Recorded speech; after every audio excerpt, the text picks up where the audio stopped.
Who? Why? Hey, welcome to another edition of Sci-Fi Journal presented by all these wonderful people at the Rhode Island Science Fiction Club. I'm Mark Morriso, and also hosting the show today are, wave as I call your name, Madison Kingston, James Hinsey, Ian Kingston, and Calvin Watts the third. Okay, we also invited our other crew, Kat and Adam and Brian, but I guess they had other plans or watching Sunday Night Football or something. Okay, so this show is going to be for the fall of 2020. We don't know exactly how long it's going to run, but at least through the month of October, right? Okay. Yeah. And as always, we begin with the wonderful world of movie news with something we call popcorn preview. So take it away, Ian.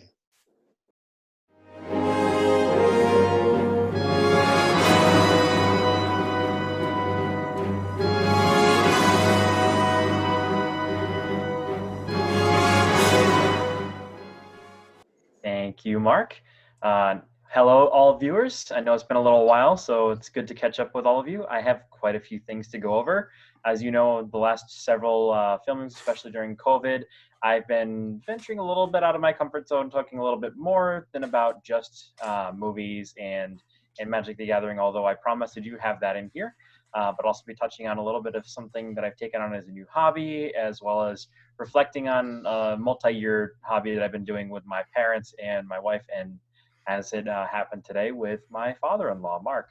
So just to go over a couple of the movie stuff here, we've got Wonder Woman has been delayed again, Wonder Woman 1984. This time it's been moved from October 2nd to Christmas Day, December 25th this year.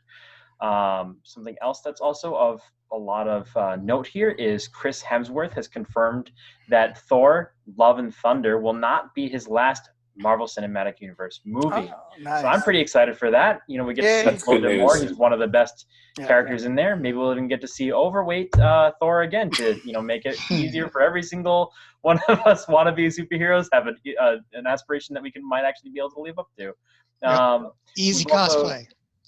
Yeah, exactly. It's been fantastic. Then we've also got something I want to reflect on as a little bit as a group here. It is about movies, but it's also about the direction of a certain production company that I particularly love that has been really failing lately. So let's talk about Mulan, Artemis Fowl, and Onward. Can and will Disney actually get this COVID thing right? Or will they continue to screw up? So I'll open that up before I move forward with what I'm talking about. Let's catch up on those things. So obviously a lot of movies been delaying, got some good news about Chris moving forward, but let's spend a little time. Mulan, Artemis Fowl, and Onward. Onward's probably the only decent one in that whole release, and, you know. Yeah, it was a fun movie. I really enjoyed watching that one. Yeah, and the production cost, though, on, like, Mulan was, you know, upwards of, I think, over 200 million. It was pretty significant, whatever it was. It was very, very high for what the return is. It's, as of today, its box office in China was only 23 million. Its U.S. box office was like 6. Hardly anybody watched it. Those that it did rated it very poorly. It has like a 5.4 as we're filming right now on IMDb. Wow. It's been highly critiqued for the Chinese governmental influences, given some of the controversy surrounding it. A lot of people said that because it didn't really stay too true to the original Disney, there wasn't really any music in it. Obviously, there was no Mushu. This isn't spoilers, this was stuff that was known well before the movie came out. It was going to be a retelling, but a much more realistic one. It just seems like it fell flat. And on top of it, they're charging $30 for people to watch it, even though they have the subscription. Is it worth paying 5 months of Disney Plus to see one movie that's kind of garbage? No. Right? Absolutely not. That's. I mean, I don't care which movie it is. I don't care if it's Black Widow. If you were gonna get it, say as a video on demand, and they were charging like $20-$30, okay, I could see that.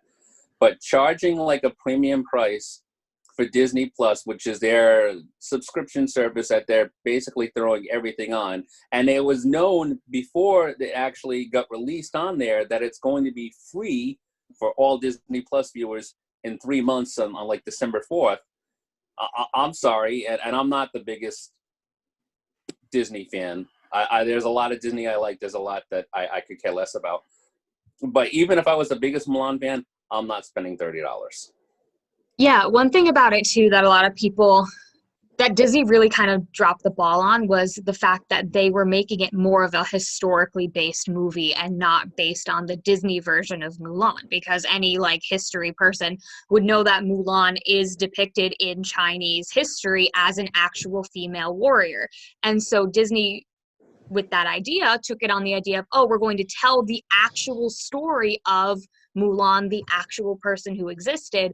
But they failed to advertise it as that until the very last second. So when I saw the advertisement for a live action Mulan, I'm thinking the fun Disney Mulan.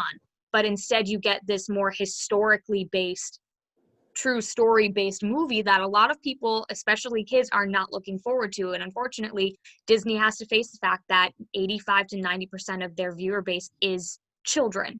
So when you invest like you said, $200 million into a movie production, but you don't advertise it as the more like adult type movie, it's going to flop. And so I even too was really upset as time went on, closer and closer, finding out that there's no Mushu, who's like one of the favorite characters. There's no music. So all of this amazing music that these people, even me, grew up on, isn't even involved. Like, it kind of kills it for you. And then to top it off with the, hey, if you want to watch it before the end of December, you have to pay $30. No, I'm sorry. Even if that's what I would have paid to go see it in the movie theater, I'm saying it from my couch. Like, I'm not going to pay $30 to watch it from my couch. I'd pay $30 to see it in a movie theater for the atmosphere. Yeah, I totally agree. Yep. I saw Onward, and Onward as a Pixar film, I thought was great.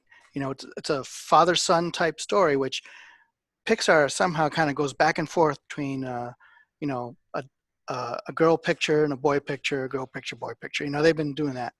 Or family. They also fit in like the everybody one too. Right, right. And then, so the story really had a lot of heart and action too near the end. It was really nail-biting as to at the very end. So I really enjoyed Onward. Mulan I wanted to watch for the wushu, the combat fighting, the martial arts. And there was that in there. And then I did like at the very end where she did leave to go back to a spoiler. She became part of the emperor's army, which she was. She was a general for 10 years in history. Yeah. So, and they did have some of the strains of the song, you know, that Christina Aguilera, Reflection in some parts of the movie. And they did have a new version of Reflection sung by Christina, and the Mandarin version by Li Weifei, who played Mulan. So she sung a Mandarin version of it, which they played in the credits at the end. And it was, I thought, pretty much the same story as the animated one, just without the songs and wushu. It was, to me, the script and the story was the same. So I'm going to move on to my next piece here. So Magic the Gathering Zendikar Rising is the next set of Magic that's coming out on September 24th. We're going back to Zendikar. This isn't our first time there, unlike a few of the other places that we've gone to recently with Ixalan and the Storybook one. The name of it is escaping me right now. But it's a familiar plane that feels a little more alien this time around, though. What you can expect to find in this set are some interesting combos, one of which I'm really excited for is a 2-card combo that they generally don't provide, like a 2-card combo within a specific set release that can instantly win you the game. But in this one, it can, and it specifically is very powerful for the format that Madison and I both play called Commander. And it's one where, you know, just to mention it for any viewers that appreciate Magic, it's in blue colors, which is my favorite color combination, very often touted as the strongest one. One card destroys half of each opponent's libraries or their decks they're playing, and the other card doubles that card's effect. So you can basically completely eliminate every single opponent's deck from the game instantly, which is very, very strong, and it's not very expensive to get working. So I'm excited for that. We'll see that coming out. That's definitely a combo I'm picking up personally, regardless of whether we get it in our initial booster packs. It's going to be one I'm going to have in my collection. Moving on, I've really been getting into Twitch streaming. I've been having a blast doing it. I'm going to plug my actual channel, twitch.tv/Marlandis. Please check it out. It's incredible. Anybody who wants to get into any kind of video production or any kind of sharing experiential stuff, whether you're showing other people playing while you play games like Dungeons and Dragons or Pathfinder, like I'll talk about soon, or a video game that you're playing and streaming across, or even like anything done on tabletop, which could be Magic the Gathering, anything you're doing there, it can be a really great time to get to honestly just interact with people while you're playing a game that you love and enjoy, and just get to share that experience with strangers. Is that it, bud? That's it. All right, let's move on to the wonderful world of games that we like to call Game Over. All right, Calvin, what you got for us this month?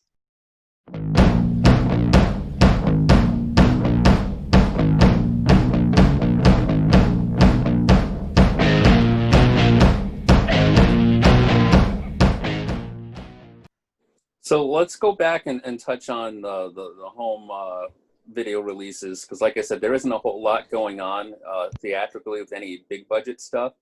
However, the smaller studios, and there are some really impressive studios out there that are putting out some quality catalog titles. Shout Factory has been doing a lot of good stuff for a while now, especially their Scream Factory, Horror Division.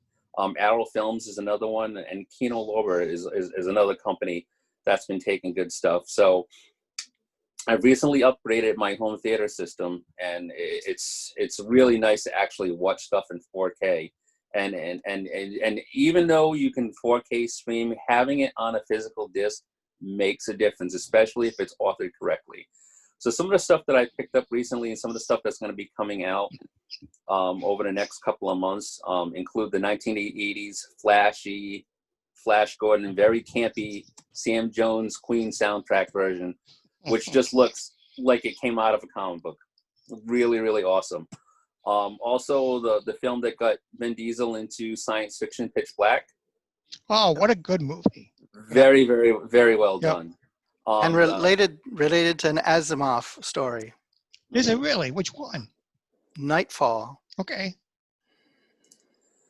There's a strong rumor that David Lynch's Dune is going to get a 4K restoration.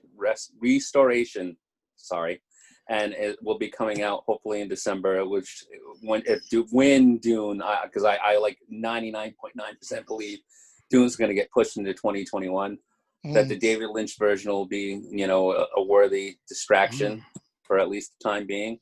And also just announced today, Spaceballs is going to get a 4K restoration by Kino Lorber, and that should probably be out in December. And yes, I am all over that. I don't care how cheesy it is. Spaceballs is awesome. Spaceballs, the flamethrower. The kids love that one. So on to gaming. There has been a lot of stuff going on, but I'm going to have Ian jump in because he mentioned a lot of stuff with his Twitch stream. One of the things he did not mention is an independent game that came out in August. It was one of the free games for PlayStation Network for the month. It also came out on Steam, and I don't know if it came out anywhere else, but it's available for PC and the PS4. It's rumored that they're making a mobile version, and there might be an Xbox version out soon. But it's a battle royale game called Fall Guys, and I've watched Ian and stream it, and it's not basically you're not killing each other. It's basically, for lack of a better term, a funny obstacle course. So if you ever seen like Wipeout or American Ninja Warrior, think about that in like a cutesy way. And go ahead, jump in, because I mean that looks like you have a blast playing that game. I kind of relate it to a cartoon version of Most Extreme Elimination Challenge. Oh, all right. Okay. It's 60 people at the beginning, and you go through multiple rounds, whether it's 3, 4, 5, 6, or I've even seen it go as many as 7 rounds, doing a bunch of random stuff where it's obstacle courses or really stupid games of what they call fall ball, which is giant soccer balls you're trying to score into these hoops at either end. But the physics engine in it is honestly ridiculous, where whenever you're trying to do any kind of collision, your body can just really genuinely go limp and just not work the way it's supposed to. So people purposely try to like make that happen to each other so that they fall in weird ways and get eliminated, or just really kind of mess with each other. Every single level's unique and difficult and different in their own way, and the fact that you're playing with up to 60 different people or 59 different people trying to keep you from winning while they're trying to win, it gets ridiculous. Yeah, so definitely go and check that out. Everything, a lot of stuff has been delayed. One of the things that hasn't been delayed are the new consoles that are going to be coming out at the end of the year, at Christmas time or November. It's been back and forth between Sony and Microsoft as to who's going to blink first, who's going to announce how much the consoles are going to be. And Microsoft has actually leaked first. So everything about Microsoft and the Xbox so far has been true as to the rumors that have been out there. The Xbox Series X, which is the premium model, was going to come out on November 10th, I believe. And it's going to retail for $499, so $500. And the Xbox Series S, which is an all-digital console, and not quite as powerful. It'll be able to run the new Xbox games, but just not as at a higher resolution. I believe the maximum it can do is 1440. But it'll do well at 1080. And that is going to retail for $299. So it'll still run basically the same things. But if you want like next gen stuff, or if you have like a 4K TV and you want the most, obviously you're going to want the premium version, which is what I plan on getting. So as of this moment, Sony hasn't officially announced what the PS5 is going to be. And they also have two versions. They have a premium version, for lack of a better term, and then they have a discless digital only version. It was rumored that the prices were going to be higher than what Microsoft has announced, but in all likelihood, they're going to adjust their prices, or at least for the PS5, which has a disc tray in it, or a disc drive in it, will probably be at, I don't see them being lower, it'll probably be at the same price point as the Xbox. Nintendo's not sitting idly either. Super Mario Brothers or Mario just had his 35th anniversary. So Nintendo has announced like a whole slew of things that are going to be coming out to celebrate it. And one of the coolest things that they're going to have is a trio of games for the Switch. Super Mario Brothers 3D, the collection. And it's going to include redone versions of Super Mario 64 that was originally for the Nintendo 64, Super Mario Sunshine, which was on the Nintendo GameCube, and Super Mario Galaxy, which was on the Wii. But it's only going to be available for a limited time. It's already like the second biggest selling game on Amazon, and it's not even out yet. It's only going to be available, I believe, until March. So if you want it, I would go ahead and get it now. So there's that. Not right now. Wait till we finish taping. Yes, not right now. Okay. You go back and play your Atari. Not my Atari. My old Sega Genesis. I still have that. Go ahead, we'll go play Shadowrun or something. Which, Wow, he upgraded. Zombies Ate My Neighbors. That's a great one. There you go. That was It an is. awesome game. Yeah. But yeah, so the gaming industry is kind of like everything else. Everything's been put on hold. PAX Prime, which is usually held around this time, they went virtual, and they had like a little virtual convention. And I really hope, on a personal side, that they find a vaccine soon, because having all these virtual things, it's kind of cool, and it's nice doing this, and we get to see each other. It's not the same. It's not the same. Nope. Not even close. All right. Well, that's all I got. So let's head over to Mark Moroso and Tube News, whatever Tube News there is. Go ahead, buddy.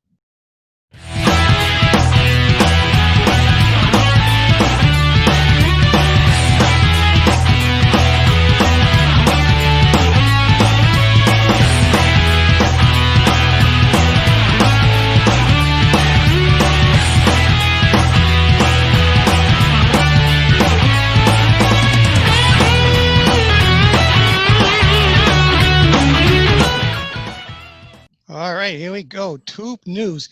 Madison, you like Avatar: The Last Airbender. Me too. Yes, you do. Now Netflix is working on a live version, but the creators, Michael Dante DiMartino and Brian Konietzko, are no longer involved with the planned live action adaptation of the series on Netflix. They went on to say that they first signed on to make the series. Netflix was committed to working with them on their vision for the show, but unfortunately, things did not go as we hoped. So, according to people with knowledge of the situation, the project is still moving forward at Netflix with Nickelodeon, Dan Lin, and Lin's company Rideback, are still attached. So the good news is you will get a live action version of Avatar: Last Airbender on Netflix. The bad news is the original creators of the show are no longer involved. So it might not be the same vision that you're used to seeing. Yeah, and one thing about that is I was watching Avatar when it was airing every week with new episodes, and so for my age group it's actually a really special show. Something that has especially now is having a huge comeback and a lot of emotional ties for people. The last time that a live action thing was made, which was a movie supposedly for Avatar: The Last Airbender, was absolutely atrocious. It was an embarrassment. I've never left a movie theater in the middle of a movie before, and I did for that one. It was awful. And so I thought it think wasn't too bad. mm, I'm just and so kidding, it was awful. and so one thing that everybody's worried about when I heard that news is when they were originally on, everybody's like, yes, we're finally going to get an actually good live action remake of this show, because nobody's going to be able to take the same emotion and feeling and spirit behind it than the original directors. And the second that I heard that they weren't on the project, I'm not interested anymore. This show had already been horribly represented before in a live action, and it's not going to go well again.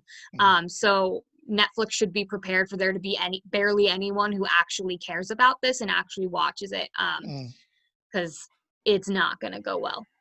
All right, I got some DC Universe news. We know back in August over the summer, there were huge layoffs at DC Comics and DC Universe. The collectibles division of DC has been closed after 22 years, and many DC Universe programs have moved to the CW and HBO Max. So what does this mean for the future of the DC Comics universe? Now, James, you have a subscription to DC Universe. Have you seen shows moving away or any indications that it's going to be leaving? The one of the things, because of COVID and no productions happening, they're taking the Swamp Thing and putting it on the CW.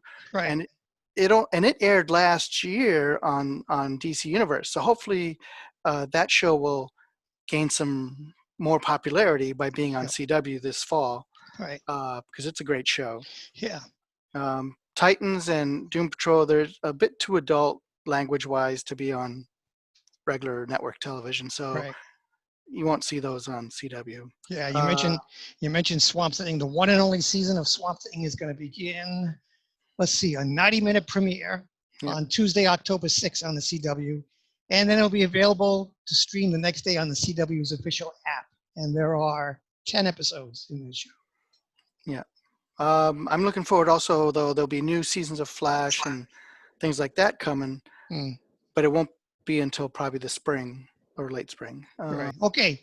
Nosferatu, the AMC series that was filmed mostly in Rhode Island, just wrapped up its second season, but it's been canceled after 2 seasons due to low ratings.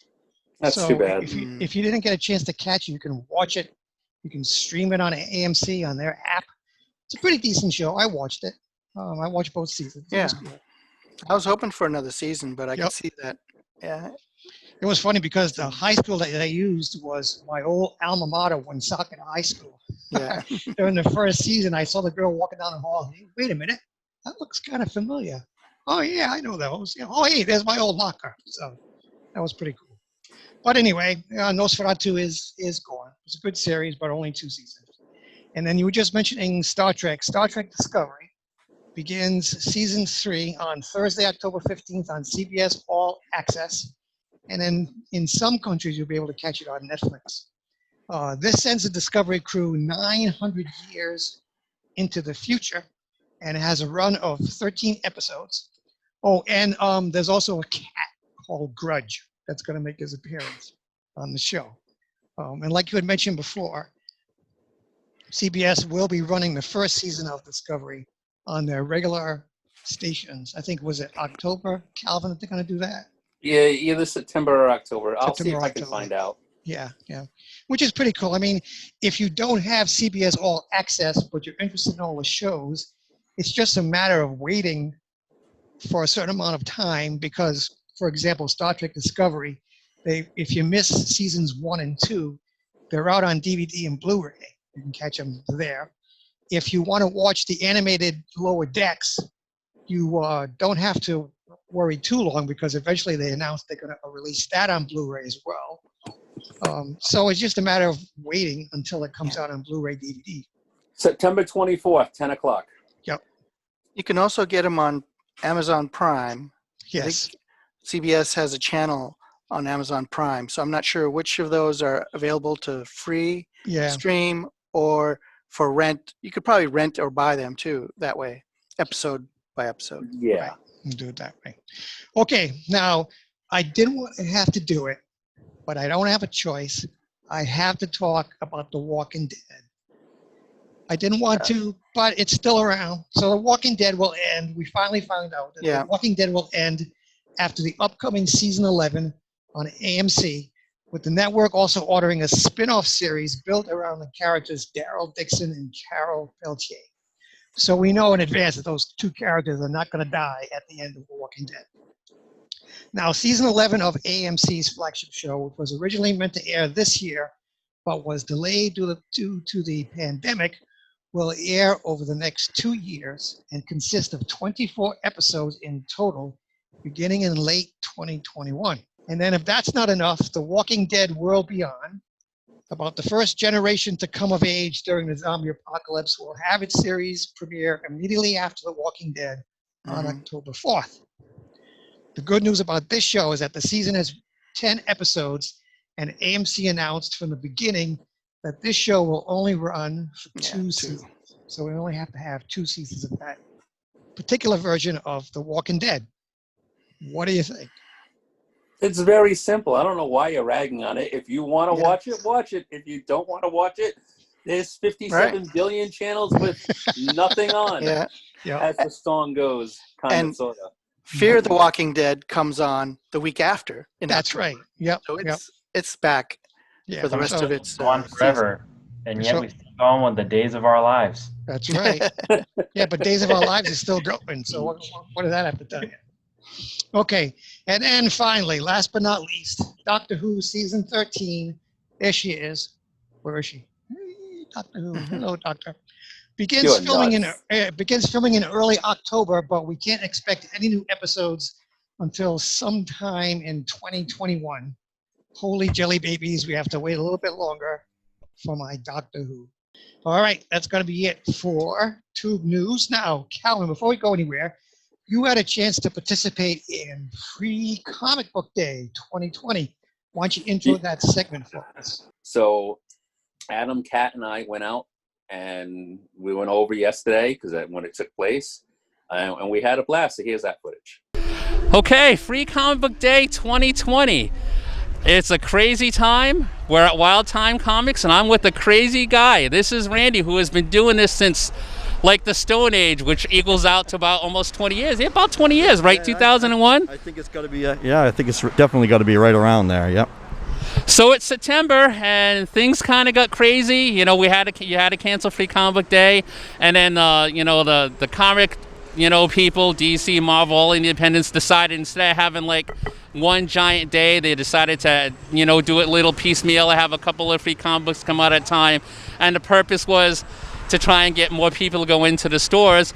But every state has been kind of like different and stuff. So you decided, along with a couple of the other local comic book stores, to hopefully push it off into September when things will be better off, and then just have like a giant thing. Because I know you especially, you love doing this stuff. Yeah, this is our big thing. We just love having everybody come around, doing this big, layout in the parking lot, having special guests, because our store isn't the largest store around, so we can only fit so many people in it for guests and stuff like that. So I love to be able to do it out here in as big a grand style as we can.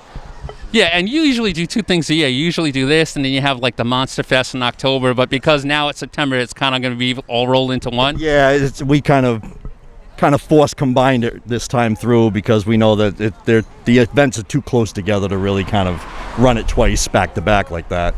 So we're just enjoying it all. Well, why don't we talk about a little more personal? How has everything that's happened affected you and your store personally?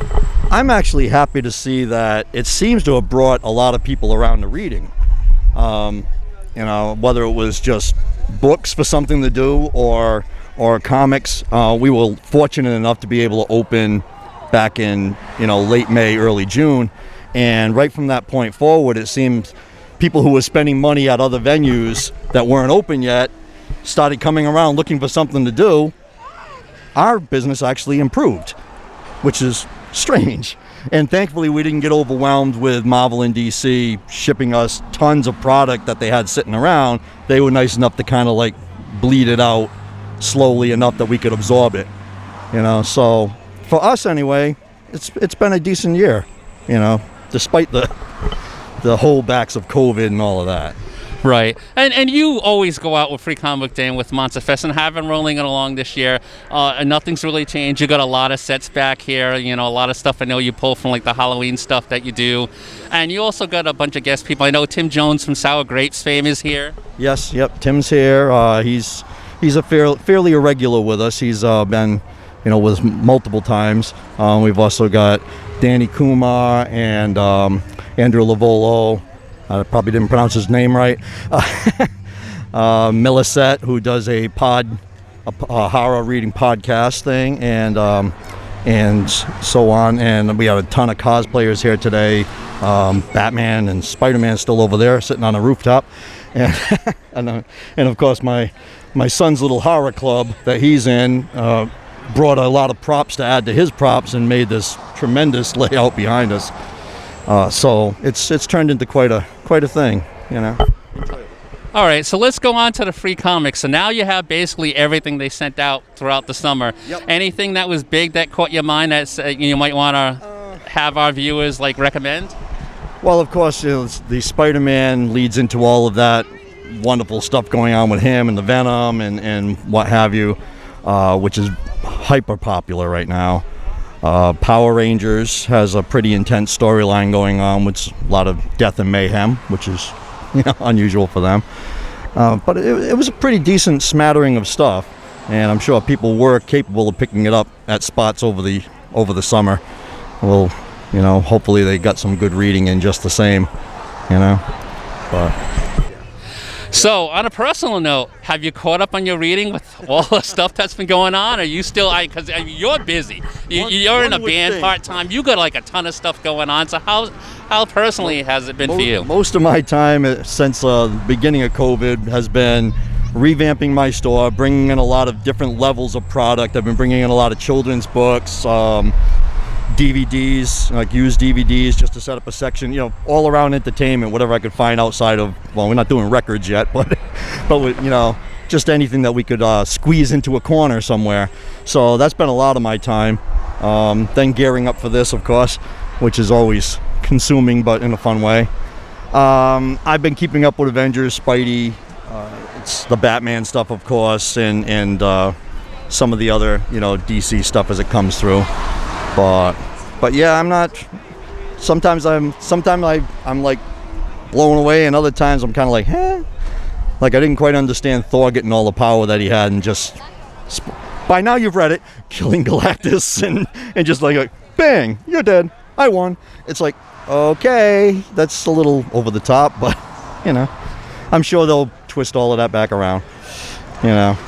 It's keeps everybody entertained. It's the main thing, really. Everybody will take what they want from it, and that's the good thing. Look forward to that. All right, so that's it for Free Comic Book Day 2020 here at Wild Time Comics. So if you ever want to check out some comics, and there's toys here, there's all sorts of stuff here that you can come take a look at.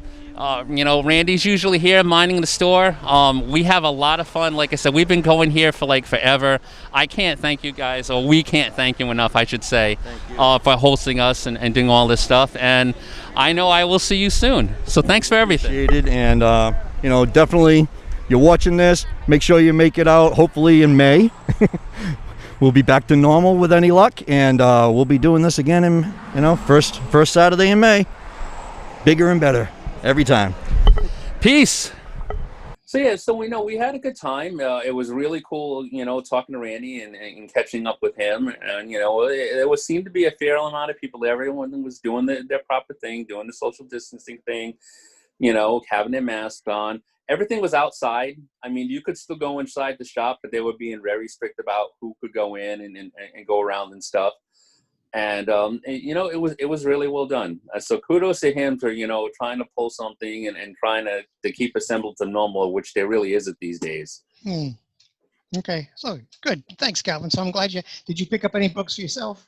I did pick up a few. Yeah, what you get? I got like Spider-Man. It is all like usual X-Men, stuff. There was a like Miss Marvel. It was like an X-Men. Right. I didn't go stir crazy, and I mean, honestly, I haven't even had the chance to look at all of them. Yeah. My only complaint about it, they're doing the same thing at the comic shops I go to, but they didn't have one day. They've been putting the books in a bin, and then as you come in every week, you can pick out what you want. And my only complaint was about the company that produces Lady Mechanica, because they put out the same issue of Lady Mechanica for like the third year in a row. Oh, yeah. So that's kind of disappointing, Yeah, in fact, I didn't even see any over at Wild Time, and Kat had mentioned that, so right. Well, that explains that. Yep, that's why. All right, well, thanks, Calvin. That's appreciated. Okay, let's move on to books and board games with Madison Kingston. What you got for us this month, Cutie Patootie?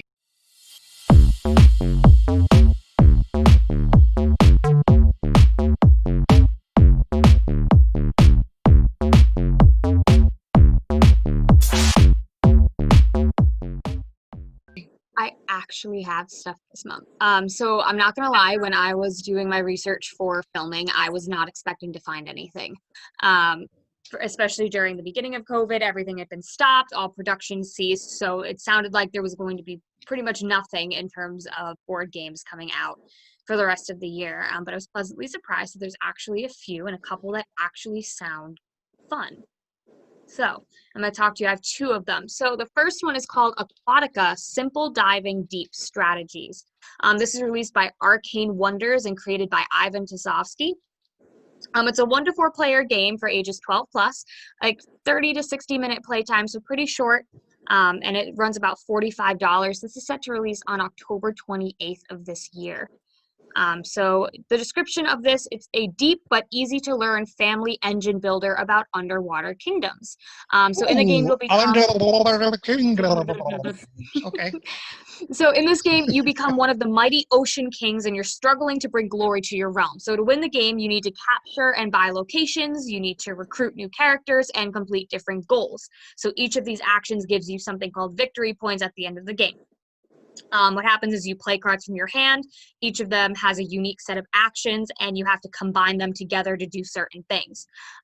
It seems like a very straightforward game. However, the strategy comes in where you have to play your cards the right way so that you could end up, as the description says, playing up to 10 actions in a row, where usually one turn is one action. So it's a really good game, especially for new families when you're trying to build up strategy and really reading and understanding what you're doing. You also encounter mysterious ocean creatures and take them under your league so that now you have these cool ocean creatures fighting for you. You explore unknown locations, find resources, all of this different stuff. It's a 3-layered player board game and a unique mechanism of card rising. So it just seems like a really fun, short game that you can play with kids, with your family, your friends, that kind of allows you to fight to be number one. The next one that I'm actually super excited about, everybody's familiar with Hello Neighbor. I remember watching so many YouTube gamers playing this game nonstop. Hello Neighbor was like a huge hit. So this is from the same company that created Hello Neighbor. It's called the Secret Neighbor Party Game. This is designed for 5 to 10 players with a 30-minute gameplay time, ages 8 plus, so it's especially for some younger friends. It's set to be $20, and its release date is October 7th. How this one works is your creepy neighbor has something locked up in their basement, and it's up to you and your friends to reveal the plot. You'll need to use objects you find around the neighbor's house to locate 3 different keys. So that's the main goal. But the problem, some of your friends are secretly villainous neighbors in disguise. Trade and cooperate as one of the kids, or steal and lie your way to victory as one of the neighbors in this thrilling social mystery card game where you're never quite sure who is on your side. So they take the really fun element of the video game aspect of Hello Neighbor, and they turned it into a really fun board game for kids. So you have like, oh, I know like one relation, I thought of Jackbox, where one person is the liar or the spy, and you have to pretend that you're making a certain reaction or doing a certain thing and lie your way to winning. It's kind of similar with that. So if you're a kid, you want to get all the 3 keys to get out of the house, but if you're a neighbor, you want to beat the kids to it. It just seems like a really fun thing. I like that it's 5 to 10 players mostly. It's very rare these days that you can find a board game that's more than 4 players. So if you have a large group of friends over, I mean, right now, I'm just saying Rhode Island's 15 people, so that's all I'm saying. But it's nice that you can actually have a board game that you can play with a large group of people. And that's it. That's all I got. All right. Thanks very much. Both sound awesome. Yeah. Yeah, I like that underwater game. I might pick that up myself. That'd be cool. Yeah, it sounds really fun. Yes, I guess we're gonna have clam cakes and soda. I'll do the real thing. Thank you very much. Okay. All right. Our final segment for this. Oh, we don't have any toys and props this fun, just to let you know, because it's whatever. COVID, we couldn't get it together. But we do have Anime Daisuke with James Hinsey. Okay, guys, are you ready? Ready? James Hinsey, Anime Daisuke. Go, James, go.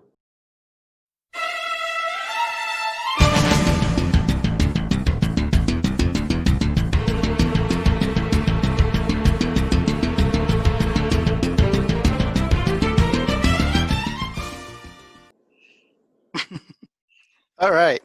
So, Anime Daisuke for fall 2020. First of all, Mark Guggenheim, who is a producer on Arrow, and has been working on a script for a Spider-Man related spin-off movie called Jackpot.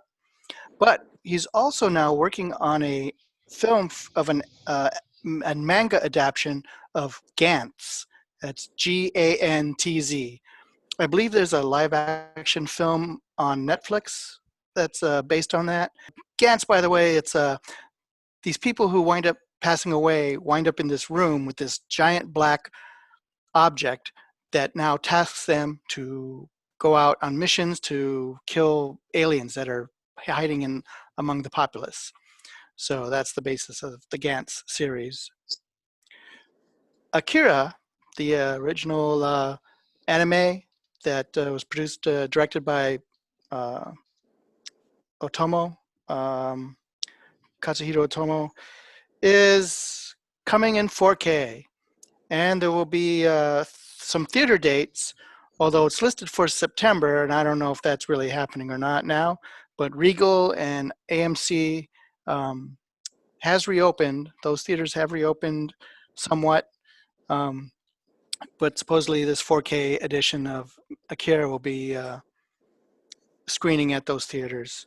So we'll see if that really happens or not. But you now be able to get. They never came out with the live action version. Whatever happened to that? Well, that's on the schedule for now, probably 2022 or so. Right. Taika Waititi is slated to direct.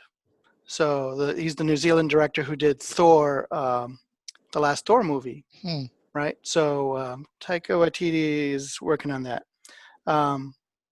But it got pushed back along with like the Godzilla film and other stuff from Warner Brothers. So we'll see what happens, when they get to that point, when things go back to normal somewhat. But that 4K will be released too on Blu-ray. Crunchyroll is going to be producing an anime with Adult Swim, and it's called Shenmue. And Shenmue is a game that was on the old, I think, Sega series, a Sega machine. Let's see. Yep. Sega released it for a Dreamcast console back in '99. It's a story about a man who witnesses his father's death and um, goes out to investigate and try to find the killers of his father. And during the game, he can do all kinds of side tasks and things like that. He can fight. There's all kinds of things that were kind of neat for this game. It seemed like a cool 3D, not quite a first-person shooter, but. And there were two versions, Shenmue and Shenmue 2, but the anime will be coming. So we'll have to take a gander at that when it comes to Toonami. Probably sometime in late 2021 or 2022. Also on Crunchyroll, season 2 of Dr. Stone will start streaming in January, and as you can see here, I got my little poster here on the screen from the Dr. Stone series. It takes place like 3,000 years in the future after everybody has been basically frozen in stone, and then some of them start waking up or getting released through an accident. And one of them being this genius kid who is really big into science. And he finds some natives who have basically survived and grown, lived through this apocalypse somehow. And they're in a small village that he meets, and then he helps them develop different scientific techniques to do things like make noodles and electricity and things like that to improve their lives. But there's also someone out there who also got woken up or released from the stone who wants to basically tear things down and kind of is anti-science and wants to kind of like. So he's got a chip on his shoulder. Yes, right. Senku, who he wants to bring everybody back from stone, and the other one only wants to release those he thinks are worthy, those who have strength and power, and so an elitist type person. He's So just like his father. You could say he's a chip off the old block. yeah. There you go. One of the neat things about Dr. Stone is Senku is voiced by Aaron Dismuke.